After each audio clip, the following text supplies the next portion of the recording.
Frunzele de antorium seamănă cu niște inimi mici. Unele soiuri au frunze lanceolate alungite sau drepte. Frunzișul este văzut uneori atașat de tulpini lungi, subțiri și slabe. Plantele de antorium au de asemenea spadix lung, purtând flori roșii. Adevărata frumusețe a antoriumului constă în diferitele texturi și forme ale frunzișului. Frunzele de antorium devin galbene din cauza schimbărilor în obiceiurile lor de îngrijire.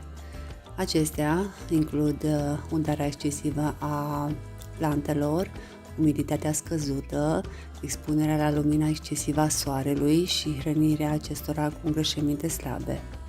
Cu toate acestea, fluctuațiile de temperatură sau furnizarea unui amestec slab de sol pot duce, de asemenea, la frunze galbene. Plantele de antorium necesită ca solul lor să fie umed, dar nu foarte umed. Devine sarcina să te asiguri că menții nivelul corect de umiditate atunci când udați planta.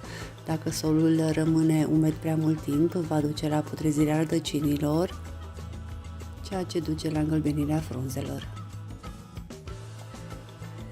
Un amestec de ghiveci bine drenat este o modalitate excelentă de a vă asigura că planta de antorium nu este niciodată udată în exces. Pulverizarea cu apă a frunzelor de antorium, cel puțin o dată pe zi, poate ajuta la menținerea umidității optime în interior atunci când este prea cald în casă.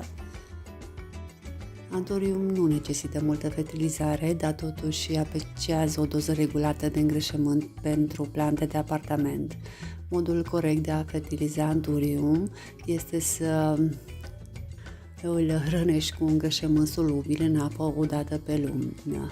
Deficiența de azot și de potasiu ar duce la decolorarea frunzelor și la frunze galbene, iar acești nutrienți sunt esențiali pentru creșterea frunzelor verzi luxuriante.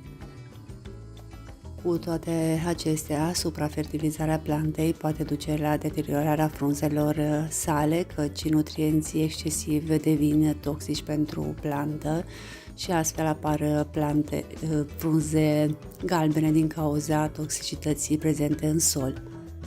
Lumina directă a soarelui dăunează frunzelor de antorium. În zonele lor natale, aceste plante cresc la umbra copacilor. Plantele preferă lumina indirectă a soarelui, care poate fi găsită în ferestrele orientate spre nord, vest sau est.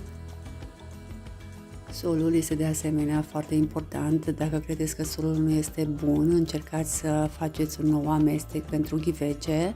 Luați un amestec egal de mușchi de turbă și vermiculit sau perlit pentru un amestec de ghiveci ideal pentru antorium.